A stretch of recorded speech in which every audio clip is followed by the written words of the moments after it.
My name is Judy, and I'm the fifth generation to live on the land granted to my great-great-grandfather Dennis Downey, or Dennis Downey as he was known in Ireland, from the Munster-Blackwater area of County Kerry, Ireland, and I would like to share with you some of the history of the Irish in our area of Essex County.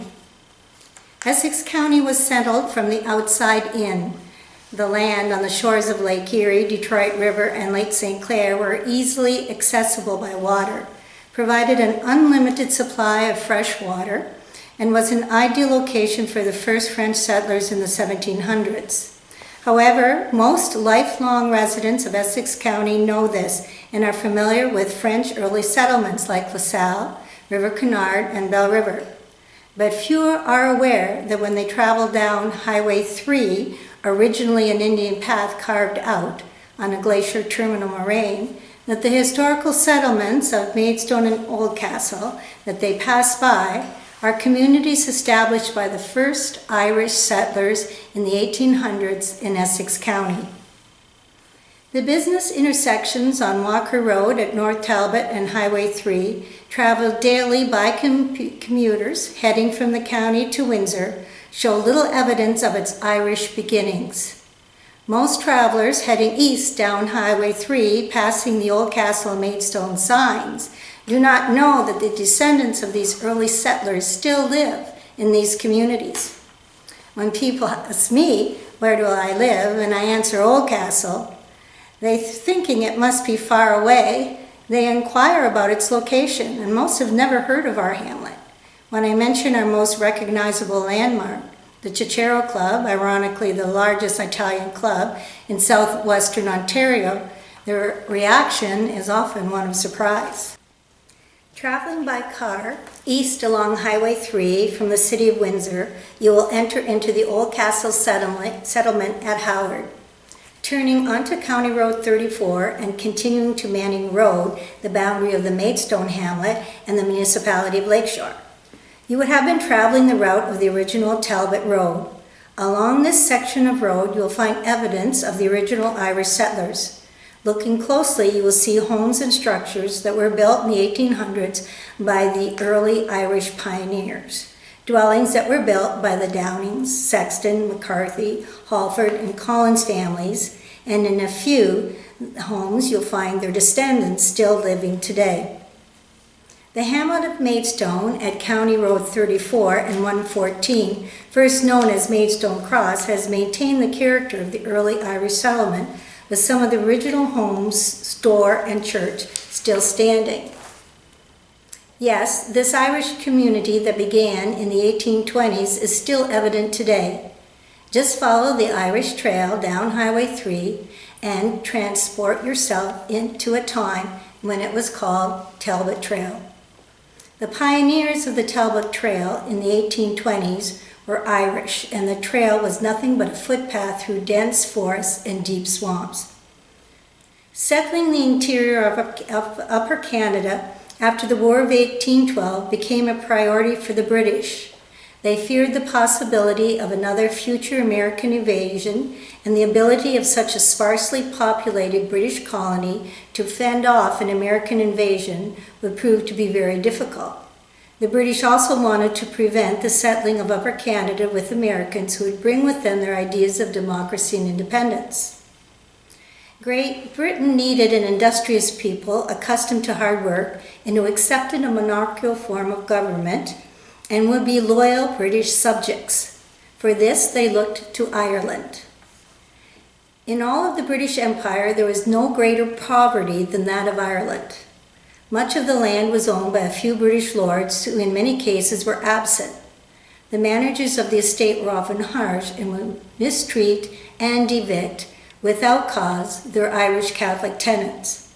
Famine was often artificially created when the landlords would ship much of their grain and livestock to England rather than feed their people. In the 1820s, there was a population growth which eventually meant little land available for the young farmers in Ireland. Agri unrest led to revolt and rebellion. The Blackwater area of County Cork and County Kerry was a hot spot of unrest. The Rockites, a known rebel group under the mythical leader Captain Rock, had targeted their counties for the uprising. It was here that the British advertised for young men to colonize Canada. The ads were unfailingly optimistic and usually neglected to mention any negative aspects of the territory. The ads promised unlimited acreage, the fertility of soil, and ease of cultivation. The necessity of clearing the land first was omitted. Britain had hoped to resolve both problems with one stone: clear Ireland of the rebellious young Catholic men and colonize Upper and Lower Canada. Under a sponsorship program, they enticed the Irish to the New World. Some sailed direct to Canada, some arrived in the U.S. and made their way to the colony. Colonel Talbot was granted extensive holdings as a reward for past military service. He acted as a Crown agent in Essex County, holding land in trust for settlers. It was in 1824 that the Talbot Trail surrounding Maidstone Cross was opened for settlement under the auspice of Colonel Talbot and the Canada Land Company.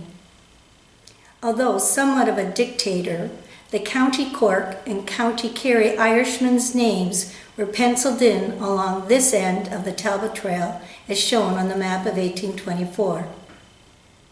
My Irish ancestor was Dennis Downey, who changed his name to Dennis Downing.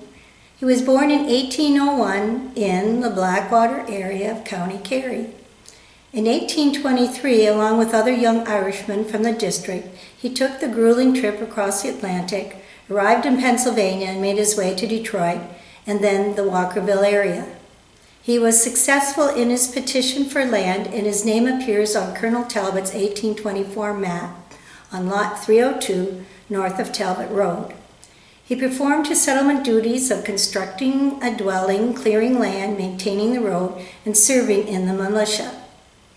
He petitioned for land in 1830, and it was granted to him in 1832.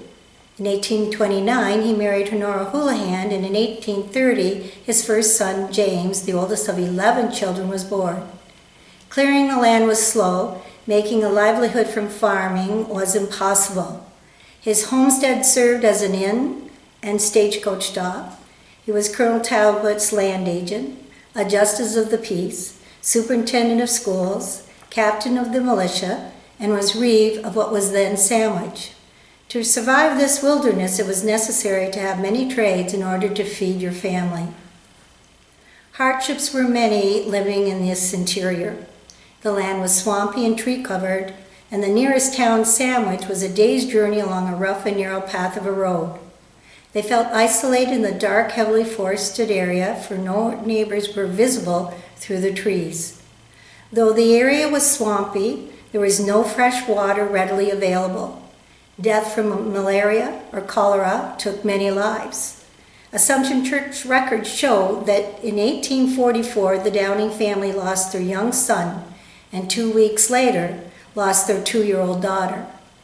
Imagine sickness without doctors, nurses, and hospitals. Death was dying at home, and then the long journey with the little body in the wagon to Assumption Church. All this occurring without being able to communicate to anyone for help. Life for the Irish settling the interior was cruel. The Irish were grounded in their Catholic beliefs brought with them from Ireland. It is no doubt that it was their faith that gave them the courage to endure the wilderness of Essex County. They belonged to Our Lady of Assumption Church and would often make the long journey to Sandwich to attend Mass. They contributed to the building of the present church structure and were served by the priests of the parish who administered the Irish mission in Maidstone. In 1871, the present St. Mary's Church was erected and stands today as a testimony to the sacrifices of these Irish pioneers. If you take a stroll through Old Assumption Cemetery and then through the cemetery at St. Mary's in Maidstone, you will discover many of the same Irish names. A strong sense of community bonded the Irish families together. The Irish love for socializing still existed alongside the perils of pioneer life. In Oldcastle and Maidstone, the early hotels, located within settlers' homes, can be seen today, if you know where to look, along Talbot Road. Both sit on the south side of Talbot Road at intersections, and if they could talk, what a story they would tell. Research has uncovered some interesting area stories that come alive with the help of a creative imagination. The mystery of Mary Downing, who received a dispensation from Bishop Pinsonneau to marry in haste, an Irish immigrant widower of means, the age of her father, living close by, and who had a young son. 1 year later, Mary gave birth to a baby girl, and a new husband mysteriously dies. Only 1 year a widow, Mary is engaged and marries the handsome son of her neighbor, Michael McCarthy. Or the story about the burning of the toll gates at Maidstone and Oldcastle in 1896, where a secret gang of men burned down the gate in Maidstone and stopped for a sociable drink before heading down Talbot Road in the darkness of night to Oldcastle, where the second toll gate was burned, but not before they chased the frightened ladies who attended it into the nearby woods. Further details of these stories can be found in the records at our center. Toward the end of the 1800s, life for the Irish along Talbot Road had improved. Corduroy roads made travel through the swamp areas passable. With the coming of the railway in 1885, they became connected with the surrounding towns. The laying of track through Oldcastle and Maidstone simulated the growth of both hamlets to become significant agricultural hubs. In 1893, Maidstone and Oldcastle, located in Sandwich East, became part of a huge political makeover. The township of Sandwich South was born. The first town meeting was held in Oldcastle, ironically in the hotel in Oldcastle, true to the Irish nature. Later on land donated by our mystery lady, Mary Downing McCarthy, the townhouse was built. The young settlement thrived, and during the Great Potato Famine of the 1840s, many more Irish immigrants found their way to Oldcastle and Maidstone, taking their places next to the Irish families that settled there in 1824. Maidstone and Oldcastle are strongly connected to land and each other in the past and in the present. While the names at times have changed through marriage, the families that live in these hamlets today have common Irish blood running through their veins. The communities of Oldcastle and Maidstone remain strongly connected through ancestral Irish roots woven like a spider's web. The seventh generation of the Irish pioneers now live in the area. They are living proof of the perseverance of the Irish immigrants who carved these settlements out of the wild interior of Essex County. We're proud to be Canadians with Irish roots.